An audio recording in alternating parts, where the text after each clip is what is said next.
Kedu afa gị? Ama m bụ Anthony. Anthony gịnị? Na-ajụ ya afa ị na-akpọrọ m afa ikpolu ya n'isi. Anthony Chinwe. Onye ebe ka ị bụ? Onye ebe?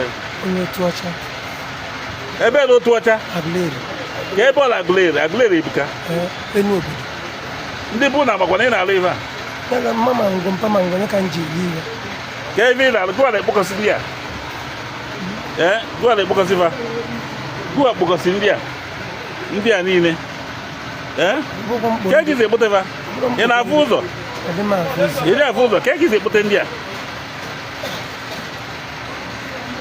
Ka ebe fa na-alụle gị? Ka ebe fa na-alụle gị?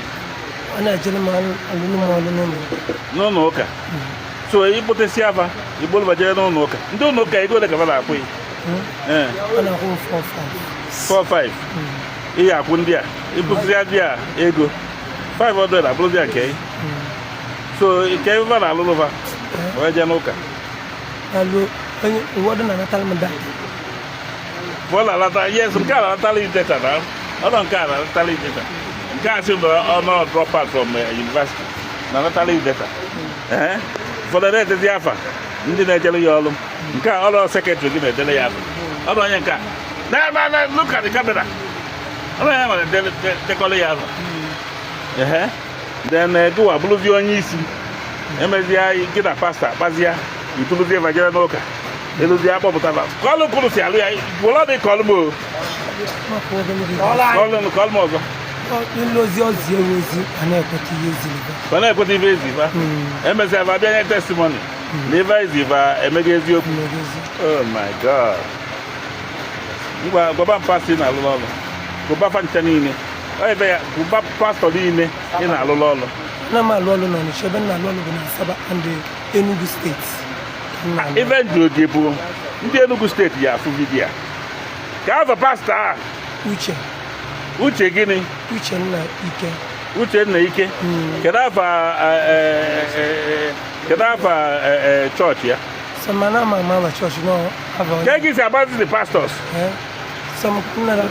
Ka gị si ama the pastors? Just so banana mo gwa mo di ebo mo you are ma afa the churches. What about the churches? Uche bụ miracle power ministry. Power ministry dị n'ebe? N'Enugu. Ebe n'Enugu? N'Abanike. Abanike? Yes. Chọọchị ọzọ? Ya na nke dị na Asaba. Ka afa chọọchị dị na Asaba? Ka afa chọọchị dị na Asaba? Mejọ bụ ihe dị na Asaba. Mejọ ka afa chọọchị ya? Ka afa chọọchị ya? Nke ahụ Mejọ Ike. Mejọ Ike? Kedu afa chọọchị ya? Afa chọọchị ya bụ Power of Mercy. Kedu onye bụ One Touch? Nke bụ One Touch? One Touch ọ bụrụ m nwe ịma na ọ bụrụ ọsụsọ m na-enye ọrụ ebe a onye nke na-ekpotara ndị nke bụ onye na-enyekwa ọrụ oge ugbu a. Kedu ebe onye nke na-ekpota ndị nke? Ọnọrọ ya. Onye ọ na-akpọba eje One Touch? Nke a na-akpọba eje nke a. Tuwa na-eje Power Ministry.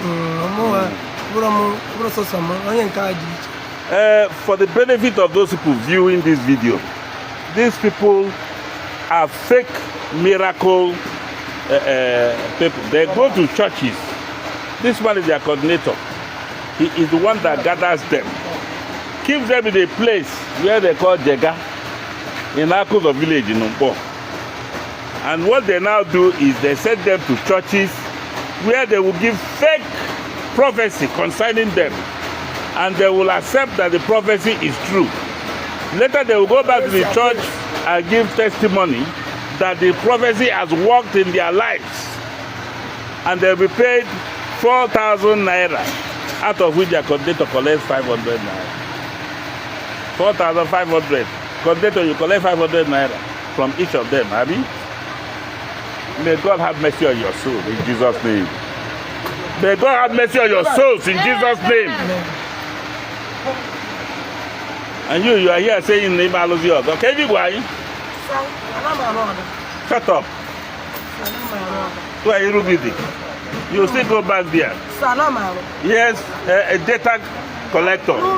He collects data of people who have problems. And then when they go to the church, the pastor will call out the person and will give the person his data. That's what this one does. This hopeless boy that you are looking at his face. This one is the secretary. This one are all fake miracle workers. Pastor, yeah, that's what they are called. This thing is so very rampant these days. They gather these people and use them to make their church grow in number. Whereas what they do is deceive people, deceive unsuspecting public who come and pay tithe, pay money, different amount of money for miracle to also work in.